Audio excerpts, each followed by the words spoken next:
Okay, before I get to all the screens, I will go over the strategy that basically helped us win. I first noticed that Team B was making a move in year 18. Actually, prior to that, it looked like it was going to be Team F and Team E were both kind of moving up from year to year.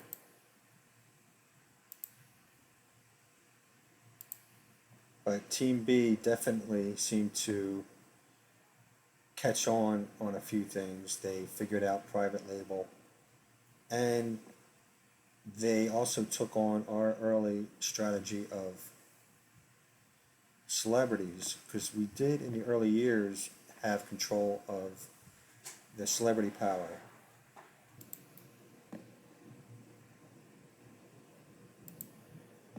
As you can see, it was really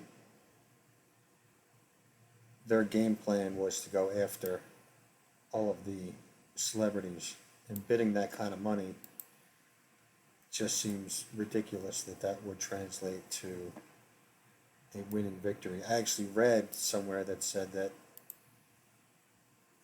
don't use this strategy because it won't work, and clearly it was working for Team B. As you can see that their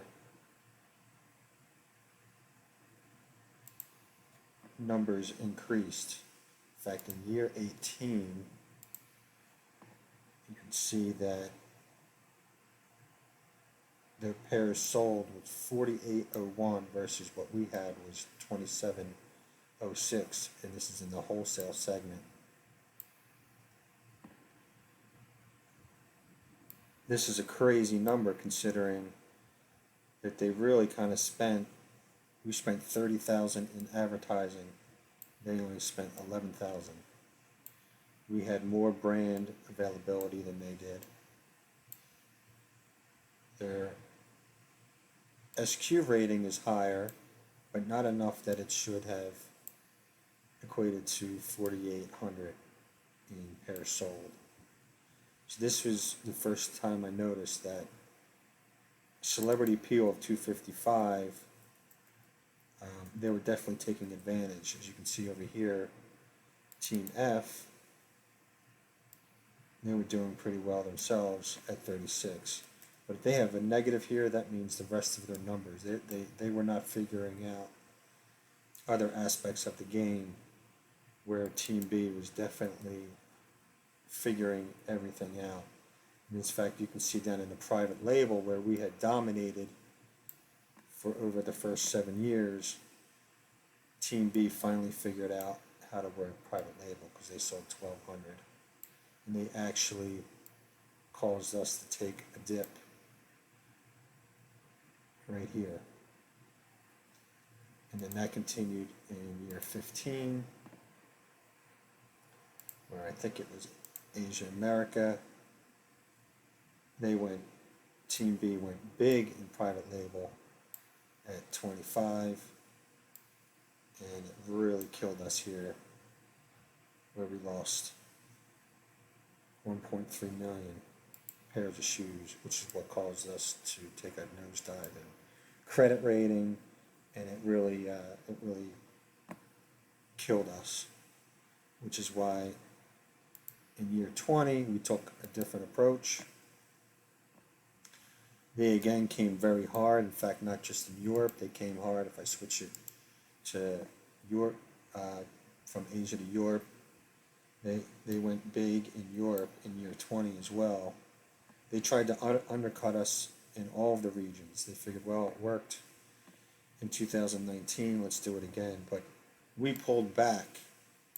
Instead of trying to sell 2,000 or more in private label, we pulled back just enough in each region, so it only went to 1,300 there, where they couldn't undercut us, they couldn't hurt us. But what we did with all those extra pairs of shoes is we sold them in wholesale and in internet. That's what we did. We went, said, all right, well, they're coming after us in private label. Let's move all of our private label pairs and move it into internet and wholesale. And you can see that it worked because if you go into the fur report, the one area that you can clearly see it is actually the Bullseye Award. You can see that Team B had a projected, they thought that they were going, this is year 18, let's switch it up to year 20. They forecasted over 2 million, but actually only got to 1.94. And overall, the variance was a negative 12%. So they projected a whole lot more than what they sold, and that was because we went big in that area. Our goal was to try and hurt them, not necessarily beat them, because they had the celebrity. We weren't going to beat them. But by going head to head, which is what we did, so the previous year we went away from them. We were over here.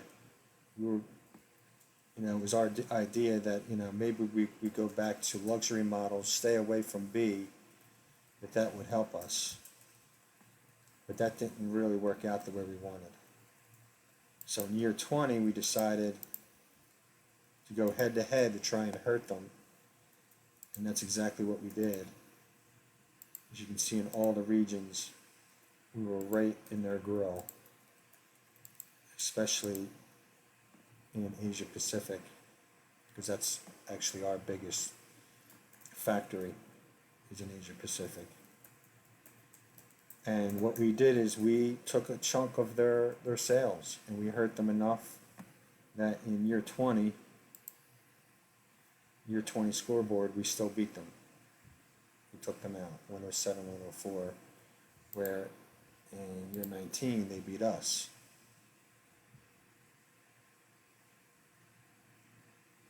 Beat us by 1 point right here. But in year 20, they basically had everything they needed. They had all the leverage to beat us. We just had a better strategy.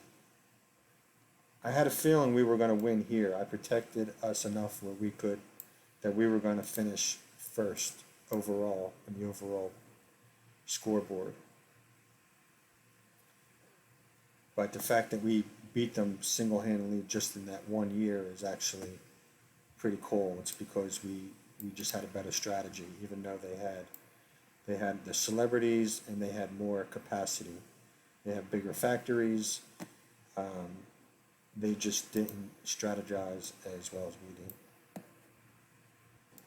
Now, how do all of these screens work together?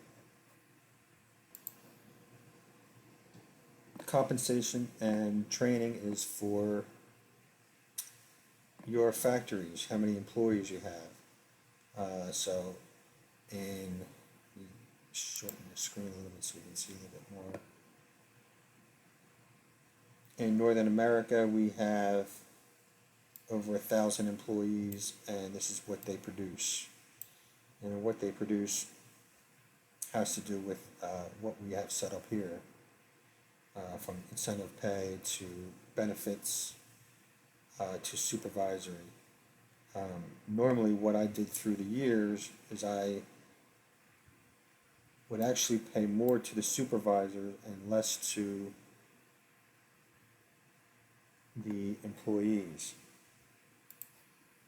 In fact, you can see this by, I'm going to bring in previous years. So if I go to like year 13, you will see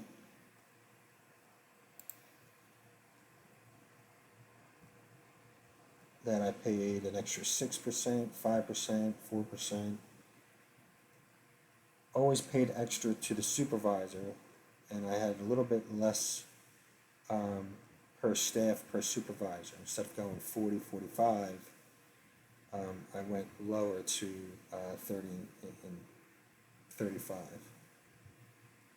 invested early in best practices, tapered off of that as we went further towards the final year. And I switched around these numbers basically on whatever would give us the lower total cost. And that's your total cost per pair is $877 for North America, and all the way down to $359 for Latin America. And I would just play with these numbers you want to keep your productivity up as high as you can, but you want cheap production. And if you look at how that worked out, we almost always, where was that? That would be somewhere in the fair report. I'm trying to remember where it was though.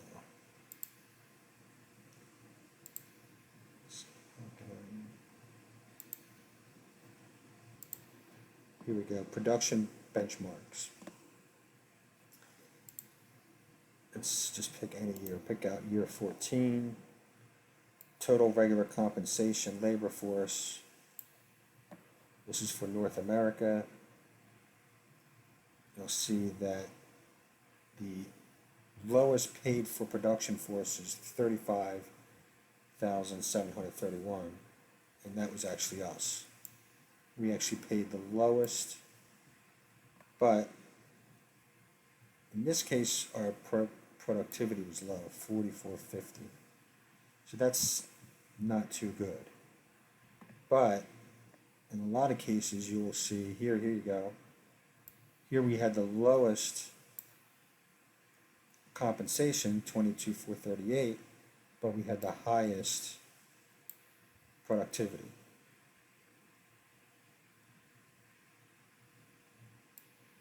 In this one we had a little bit less than average, and our productivity was a little bit less than average.